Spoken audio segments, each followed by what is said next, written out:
Ismael, ¿te parece si empezamos con una actualización de lo que está sucediendo en la Franja de Gaza, de este genocidio que se está mostrando ante los ojos de millones de personas en el mundo y que parece que no tenemos reacción? Una de las cosas que podemos hacer es informar. Sí, en concreto, ahora ya estamos a hoy 10 de abril de 2025, hace más de un mes que no entra ningún tipo de ayuda humanitaria a Gaza, ninguna, ni alimento, ni medicina, ni combustible, ni suministro de ningún tipo, nada. Hace más de un mes que no entra absolutamente nada. Eso está haciendo que las cosas que ya estaban colapsando estén acelerando el colapso. Las pocas panaderías o expendios de comida donde las organizaciones humanitarias podían eh, hacer comida para entregarle a la gente, directamente no, o sea, están cerrando, no tienen directamente comida. eh, el contrabando de los túneles, que es lo que la otra parte que permite sobrevivir a la población de Gaza, que genera este comercio informal, en el cual todo es carísimo, está extremadamente racionado, entre otras cosas porque Israel está haciendo más presión sobre el corredor Filadelfia, que es la frontera de la franja de Gaza con Egipto. Eso quiere decir que hace 2 meses, por ejemplo, un kilo de carne estaba a $50, ahora, no sé, debe estar a $100. Eh, entonces, lo que estamos viendo es un aumento no solamente en la violencia, sino en el exterminio, en la destrucción, en las técnicas de exterminio que son incluso más brutales que las que vimos en el periodo Biden. O sea, es peor. Porque al menos el tema era que Biden, por hacer un esfuerzo de salvar apariencias, obligaba, por decirlo así, a Netanyahu a mantener un mínimo de ayuda humanitaria, bueno, las tonterías estas del muelle y todo lo demás. Pero el problema es que ahora eh, eso ya no es para Trump, no es necesario. El otro tema además es que en Cisjordania la violencia ha aumentado incluso más de lo que ya había aumentado junto con el cese al fuego en Gaza. Recordemos que el cese al fuego en Gaza fue como una especie de moneda de cambio que hicieron entre Trump y Netanyahu para poder seguir la limpieza étnica en Cisjordania. Es decir, cuando se da el supuesto cese al fuego en Gaza, aumenta la violencia en Cisjordania, las expulsiones, los desalojos, los asesinatos, las operaciones de francotiradores, las demoliciones ilegales. Todo eso aumentó incluso ahora más. Entonces lo que vemos es una escalada total. En Jerusalén Este, que es donde está la otra parte de la población palestina, ya, por ejemplo, Israel decretó unilateralmente el cierre de 6 escuelas de la ONU. Recordemos que el sistema educativo palestino depende de la ayuda humanitaria que dé la ONU, o sea que, por ejemplo, sus escuelas, sus universidades, sus liceos, todo eso lo proporcionan las agencias de la ONU. O sea, independientemente de toda la ayuda que hay de distintas organizaciones, la ONU tiene una presencia muy fuerte. Y bueno, directamente Israel impuso el cierre de estas 6 escuelas para transferir a los alumnos de esas escuelas al sistema educativo israelí, donde está claro que van a ser acosados, que van a ser agredidos, que van a ser golpeados y sobre todo que, no se, que van a recibir una educación que es que los demoniza, que los estigmatiza, porque esencialmente recordemos que, por ejemplo, en el informe que hizo el Banco Mundial en el 2020 sobre la situación económica perdón, 2022, sobre la situación económica de Israel, uno de los peligros, fíjense, del Banco Mundial, uno de los peligros que veía era la forma en la cual el sistema educativo eh, tenía elementos discriminatorios de profundo odio. Eso es algo que aparece en el informe de 2022 del Banco Mundial sobre la situación económica de Israel. Lo vi con mis propios ojos, o sea, lo levanté de la página del Banco Mundial, lo estuve leyendo, dice exactamente eso, no estoy inventando nada. Entonces, eh, todo lo que vemos por delante es una escalada en la fase de exterminio total. Eh, yo qué sé, por ejemplo, el lunes en la conferencia que dieron Netanyahu y Trump, Netanyahu, como siempre, empezó a decir disparates, como por ejemplo que estaban planificando enviar a los palestinos o a Ucrania o a Siria o a Egipto. Nada de eso es viable en lo más mínimo, ni siquiera expulsarlos a Egipto. No hay un solo país que quiera la presencia de ciudadanos palestinos, porque esto es muy sencillo. Jordania y Egipto son los países que ya lo vivieron. Cuando ocurrió la Nakba en 1948, donde expulsaron a 3/4 millones de ciudadanos palestinos a esos dos países, lo único que pasó fue que esos países se radicalizaran y que tuvieran problemas endémicos de movilizaciones y de descontento social. Entonces, eh, no, esto no tiene salida. O sea, directamente estamos en una fase terminal en la cual no hay ningún tipo de escapatoria. Todo lo que se está haciendo a nivel de organizaciones internacionales y de estados occidentales no es más que eh, tratar de escapar a la vergüenza absoluta de que no hay nadie que esté dispuesto a mover un solo dedo por la situación, ni uno, ni un solo Estado en Occidente. Después está la forma en que a veces se muestran las noticias. Ayer estaba mirando un informe de la Deutsche Welle. Entonces Ujú, decía la periodista en Berlín, eh, ujú, bueno, el Estado de Israel le pidió a la población de Gaza, del norte y del sur, de Rafah, que salgan de sus hogares y se desplacen. Vamos al ujú, móvil, vamos al móvil con fulana de tal que está en Tel Aviv.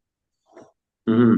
Y un periodista dijo, sí, el tema es que no tienen dónde ir. Claro. Entonces el titular, que era el desplazamiento de los gazatíes del norte y del sur, donde la cronista tenía que decir dónde se estaban desplazando, mostraban imágenes de gente caminando por la calle. Sí, Ella decía, el problema es que no tienen dónde ir. Es surrealista, es una cosa tremenda y surrealista, ¿no? Que estén informando sobre un sí. desplazamiento que no es tal o que no se puede dar. Pero, sí, pero ¿sabes una cosa? Hay algo todavía que es más sádico, que es desde hace años ya a esta altura, porque vamos para 2 años del aumento del genocidio, y viven diciendo que quieren expulsar a la población palestina, pero no abren las fronteras.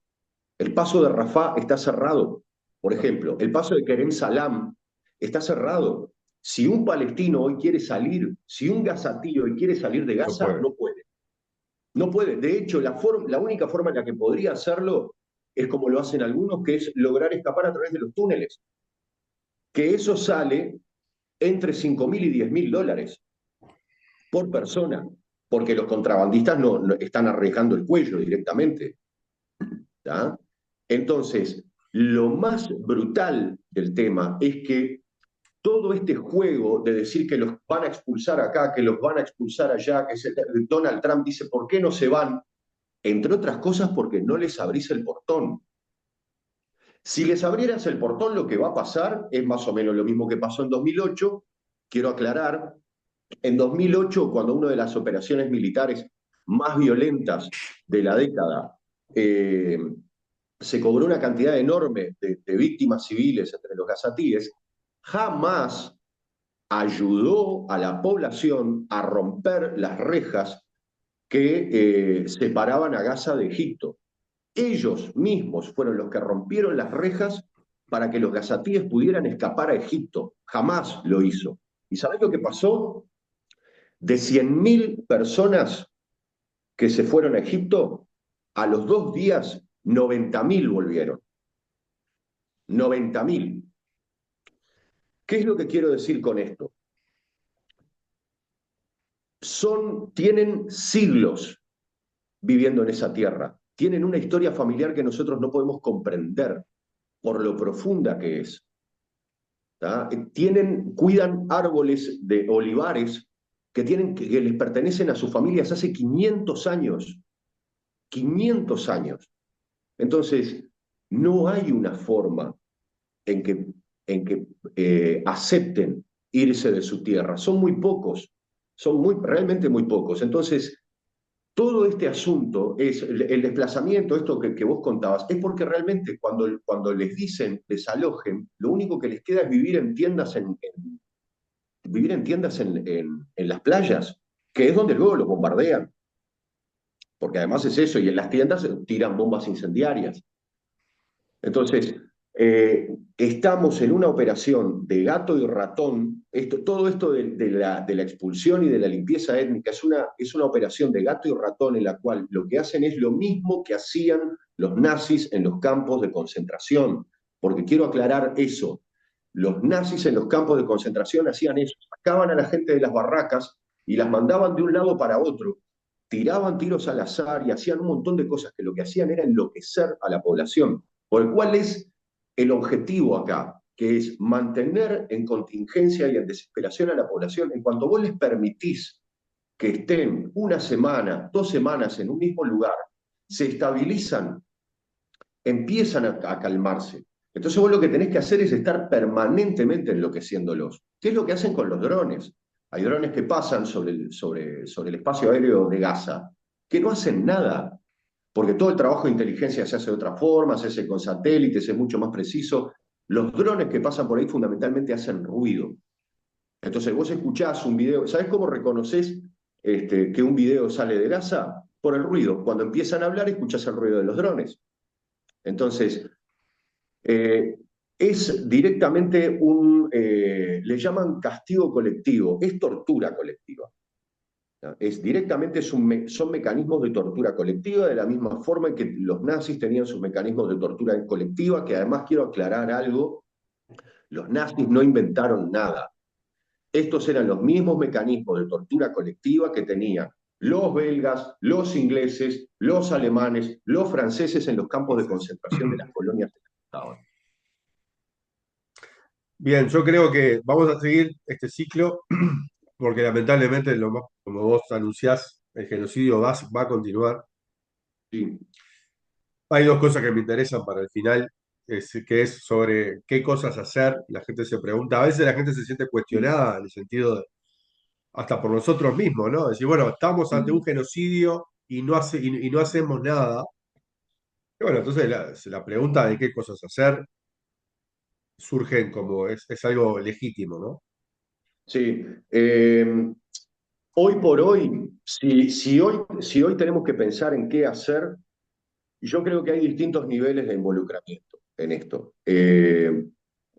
Hoy por hoy, por ejemplo, el mayor nivel de involucramiento, o sea, de colaboración, hoy por hoy es entrar a las cuentas entrar a las cuentas de los propios habitantes de Gaza, ver los recursos que tienen para enviarles donación en dinero y enviárselo. Tienen un montón de sistemas, PayPal, GoFundMe, son muy recursivos, siempre digo. Ellos tienen los sistemas, además, en los cuales logran que ese dinero les llegue, de alguna manera u otra. Yo siempre digo, colaboro con el proyecto Somos Gaza, pueden entrar a la web donde hay organizado ahí una serie de enlaces para que puedan ir directamente a cuentas de algunas personas de ahí. Pero en verdad hay un montón, Sandías en Acción, por ejemplo, es otro que está ubicado acá en Uruguay, pero hay un montón. Simplemente es eso, es ingresar a las cuentas de estas personas y ver de qué forma colaborar. Ellos nos lo van a decir. Esa es una. La otra que me parece que es muy importante es generar interacción. Si uno no va a emitir un video por el motivo que sea, o porque le da vergüenza, o porque no siente que tenga la capacidad o lo que sea, lo fundamental es interactuar con las publicaciones que sí lo hacen. Puede ser esta, puede ser cualquiera, pero es estar activo en las redes y sobre todo interactuar con esos videos, los me gusta, los comentarios, no hagan esta pavada de 5 palabras para el algoritmo. Eh, eh, comenten con el corazón, o sea, cualquiera tiene algo para decir de todas las cosas que salen de ahí, esa es otra. Eh, Charlar con la gente que uno tiene alrededor, eso me parece que es importantísimo. Eh, en los países en los que hay organizaciones activas sobre el tema, que están haciendo demostraciones públicas, sumarse a eso. En otros países, en Uruguay, por ejemplo, casi no hay, muy de vez en cuando se hace alguna movilización, pero hay formas en las cuales los uruguayos igualmente nos podemos organizar, que tiene que ver fundamentalmente con eso, con el estar permanentemente planteando el tema en los círculos en los que estamos. Lamentablemente nosotros acá en Uruguay, las organizaciones sociales le han dado la espalda a este tema. Están haciendo algunos, son tibios intentos por hacer como cuestiones declarativas para salvarse de la acusación de que le están dando la espalda, no es más que declarativo. Entonces, por eso es que no se genera la movilización acá en Uruguay, como sí se genera en otros países donde hay alguna organización social que está prendiendo la llama, por decirlo así. Entonces, lo que nos queda en esos casos, digo porque, por ejemplo, en otras partes del mundo, a lo mejor en algunas ciudades, hay gente que no tiene una organización que se esté organizando sobre el tema, es eso, es por lo menos en el círculo inmediato hablar del tema, comentarlo, y lo que más les duele siempre, siempre, siempre es descárguense la aplicación No Thanks, entren a las listas de los productos que están vinculados al proyecto sionista, a los proyectos bélicos que financian el proyecto sionista y no compren. No dejen de comprar esas marcas, dejen de comprar esos servicios, hay un montón, las redes están llenas, las redes y la internet está llena de información al respecto. Simplemente lo que hagan es eso, es involucrarse un poquito y dejen de comprar. Y siempre digo, no es necesario que se vuelvan fundamentalistas y nunca más tomen una Coca-Cola. Lo que yo siempre digo es que lo que no puede pasar es que uno sea un cliente frecuente de Coca-Cola. Acá no importa si de repente uno un día en un cumpleaños le sirvió una Coca-Cola o de repente es lo único que hay para tomar y no se tiene que refrescar. No es el tema. El tema acá es que uno no puede ser un cliente frecuente de Coca-Cola, no puede ser un cliente frecuente de Zara, no puede ser un cliente frecuente de un montón de firmas que ponen dinero para el genocidio literal, contante y sonante. Bien. Si hay más o menos 100 personas que nos siguen hasta acá, que más o menos sucede, a veces sucede mucho más y a veces mucho menos, Uh -huh. entonces los convocamos a que les pongan me gusta. Nunca lo pedimos esto, pero es hora de pedirlo, Sí. sobre todo con este video. Sí. Le pongan me gusta, que se suscriban al canal, que activen la notificación y que lo compartan. Y eso va a ayudar a que el algoritmo funcione mejor respecto a la difusión de estos contenidos y de otros. Para el final, yo sé que tampoco te gusta mucho hablar de Uruguay, pero hay un enclave, hay un cóncavo, estamos anclados, digamos, en este país, Uh -huh. nunca mejor dicho. Y con relación a este tema, hay interacción. Hace Uh -huh. poco la Universidad de la República se pronunció en contra de no reconocer Uh -huh. esta cuestión que hizo el Estado de Israel en Jerusalén y que el Estado uruguayo había hecho con este intercambio científico. Los detalles todo el mundo lo conoce, o el que esté informado lo sabe. Uh -huh. Y ante esa situación que es positiva, he visto en las redes sociales muchos militantes frente amplistas justificando ante mucha gente que les dice, bueno, festejan esto, pero ¿por qué no le piden al gobierno y al Frente Amplio que se pronuncie? Sobre todo al gobierno. Viste que ahora Sí. está de moda que el gobierno diga que una cosa es el gobierno, otra cosa es el Frente Amplio.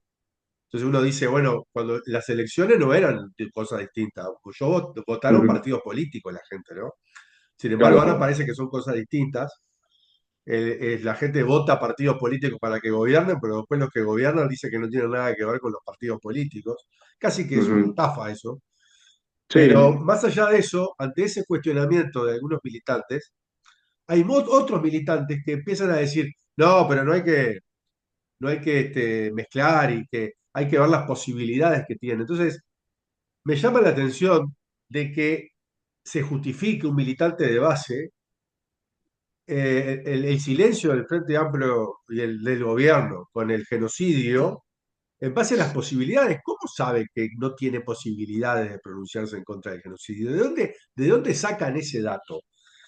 Pero además está la oportunidad de las declaraciones donde vos tenés que ser responsable. O sea, si vos salís, va Ujú. Orsi a la CELAC, viene y dice se manifiesta con dos cosas legítimas del orden internacional, como son la legitimidad de Argentina de reclamar las Islas Malvinas y en contra del bloqueo a Cuba, es evidente que va a hacer más ruido el silencio contra el genocidio en Gaza, porque te estás pronunciando con elementos de política latinoamericana sensibles a la realidad de cualquier uruguayo y uruguaya. Entonces, es como que hasta me parece provocativo el pronunciamiento Ujú. en eso y el silencio en otra cosa. Es como que me gustaría que los militantes se pregunten si es oportuno y si es pertinente esta docilidad con el Estado genocida de Israel, si es necesario, si nos genera algún beneficio económico,